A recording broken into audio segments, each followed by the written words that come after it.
अस्सलाम वालेकुम। तो कैसे हैं आप सब। आज की वीडियो है बड़ी इंटरेस्टिंग और हैक्स हैं सो अमेजिंग। कंघों को तवे पर रखने से क्या कमाल होने वाला है और कुछ ज़बरदस्त से न्यू आइडियाज़ अपने ढेर से व्यूवर्स के साथ शेयर करने वाली हूँ। और हाँ, कमेंट में अपना सिटी नेम बताना मत भूलिएगा।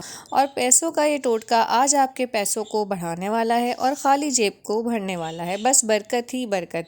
सो कुछ मिस ना हो जाए, इसलिए वीडियो को स्किप ना कीजिएगा और मेरे साथ जुड़े रहिएगा। मेरी फर्स्ट टिप है बॉटल से रिलेटेड कि किस तरह से हम खाली हो जाने वाली बॉटल्स को फेंकने के बजाय उससे अपने किचन के लिए एक बेहतरीन सा ऑर्गेनाइज़र बना सकते हैं और अपने काफ़ी सारे पैसे बचा सकते हैं। तो यहाँ पर आपने कोई भी तेज़ गर्म चीज़ लेकर बॉटल्स में कर लेने हैं काफ़ी सारे होल्स, और ये होल्स करने के बाद आपने इसका तैयार करना है एक बेहतरीन सा ज़बरदस्त सा ऑर्गेनाइज़र। आपको एक डोरी की ज़रूरत पड़ेगी। आप कोई भी रफ कपड़ा भी इसके लिए यूज़ कर सकते हैं, डोरी है तो वो यूज़ कर लें। काफ़ी सारे होल्स जो हैं वो हमने नीचे की साइड पर करने हैं और हैंगिंग के लिए 2 होल्स हमने इस बॉटल के ऊपर के साइड पर करने हैं बैलेंस में। इस तरह करने से ये होगा कि बेहतरीन हैंगिंग बन जाएगी और हमारे किचन के लिए एक ज़बरदस्त सा ऑर्गेनाइज़र रेडी हो जाएगा बिना किसी खर्चे वाला, और हमारी किचन की सबसे बड़ी परेशानी जो है वो भी हल हो जाएगी।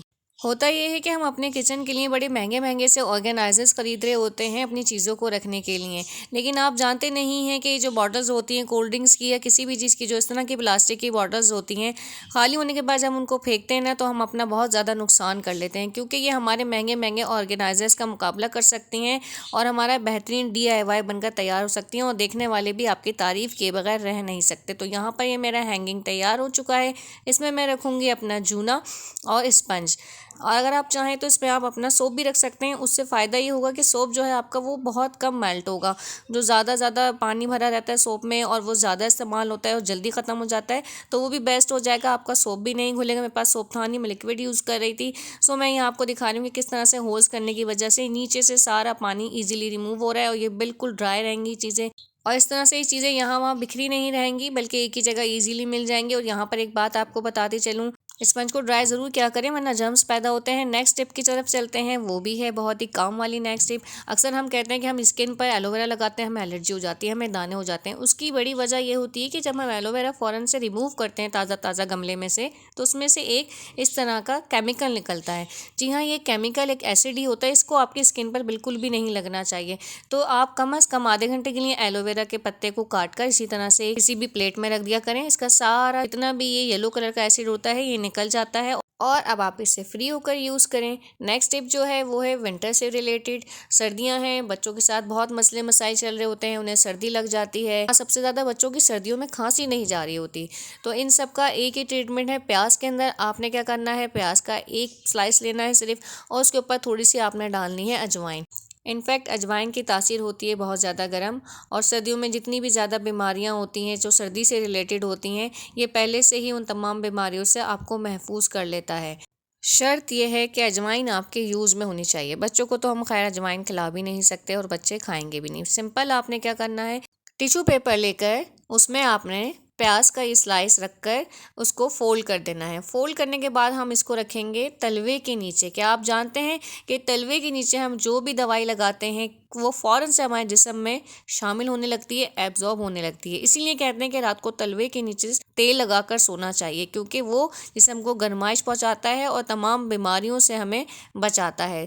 तलवा एक स्ट्रॉन्ग चीज़ होती है किसी भी दवाई को लगाने के लिए। तो यहाँ पर मेरे छोटू इतने ज़्यादा हेल्पफुल हैं कि उन्होंने खुद ही बगैर कहे ही प्याज को पकड़ लिया था कि मुझसे पकड़ा नहीं जा रहा है, वो स्लिप हो जाएगी। माशाल्लाह से बहुत समझदार हैं। और इस तरह से आपने क्या करना है, तलवे में इसको लगाकर सॉक्स पहना देना है, और उसके बाद आप कोशिश करिए कि बच्चा जो है वो 20-25 मिनट तक लेट जाए, चले फिरे ना, क्योंकि 20-25 मिनट के बाद आपने प्याज को यहाँ से रिमूव कर देना है। तो ये तरीका आपके जिस्म को पहुंचाएगा गर्माइश और आपको ठंड लगने से बचा लेगा। ना सिर्फ बच्चों के साथ बल्कि बड़ों के साथ भी आप ये वाला टोटका कर सकते हैं। ये बहुत बेहतरीन टोटका है। नेक्स्ट टिप जो है वो ऐसी है कि जिसका सामना हर खातून को हफ्ते में 2-3 बार तो करना ही पड़ता है, और अक्सर हमसे ऐसा हो जाता है कि हम कपड़े डाल देते हैं मशीन में और उनकी पॉकेट चेक करना भूल जाते हैं। वैसे मैं अमूमन हमेशा पॉकेट चेक करती हूँ, लेकिन इस बार ये पैंट जो है कपड़ों के साथ लिपट कर वॉशिंग मशीन में चली गई और यहाँ पर हो गया है मेरा नुकसान। जितने भी इसके अंदर पैसे थे वो सारे भीग गए हैं, लेकिन इतने ख़राब नहीं हुए। इनको हम सेव कर सकते हैं और बहुत ही अमेजिंग तरीके से सेव कर सकते हैं। और डियर से व्यूवर्स, आपके साथ ऐसा कितनी बार हुआ है? मेरे साथ अपना एक्सपीरियंस ज़रूर शेयर कीजिएगा। और अगर आपके साथ ये वाली प्रॉब्लम होती है तो आप उसको कैसे सॉल्व करते हैं? मैं तो यहाँ पर एक बहुत ही ज़बरदस्त सा तरीका यूज़ करने वाली हूँ।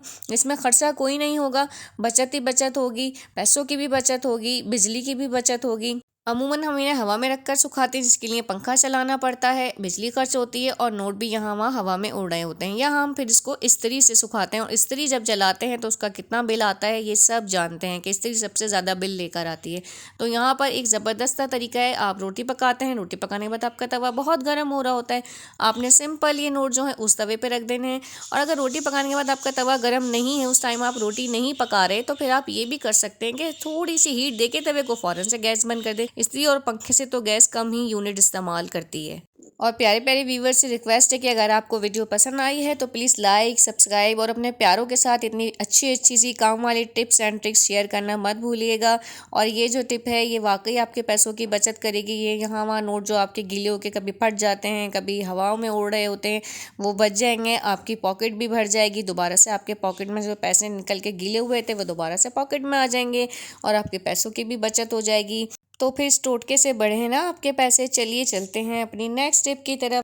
कंघों का भला किचन में क्या इस्तेमाल? क्या मैं आज तवे पर कंघा करने वाली हूँ या तवे के भी बाल निकल आए हैं? कुछ ऐसा ही सोच रहे हैं ना आप? तो जी जनाब, ऐसा कुछ भी नहीं है। ये एक बहुत बड़ी परेशानी का सोल्यूशन है। बाज़ औक़ात ऐसा होता है कि बाल कंघे में कभी अटकते हैं, कभी फंसते हैं और न इतनी तकलीफ से वो फिर निकलते हैं ना, तो उसका जो सोल्यूशन है वो मैं आपके लिए लेकर आई हूँ। अक्सर जब हम न्यू कंघे खरीदते हैं तो कंघों के ऊपर टॉप वाला जो हिस्सा होता है वो खुरदरा होता है। इसको प्लेन करने के लिए आप इसको गरम तवे पर, रोटी पकाने के बाद जो तवा आपका गरम हो रहा होता है ना, चूल्हा बंद करने के बाद, उस गरम तवे पर इसको हल्का सा स्लाइड कर दें। आपका जो कंघे हैं वो बिल्कुल प्लेन हो जाएंगे, ना ही उसमें आपके बाल अटकेंगे और ना ही इसमें आपका गैस बिजली का खर्चा होगा। तो मेरे आज के हैक्स आपको कैसे लगे मुझे कमेंट बॉक्स में ज़रूर बताइएगा। नेक्स्ट वीडियो तक के लिए अल्लाह हाफिज़।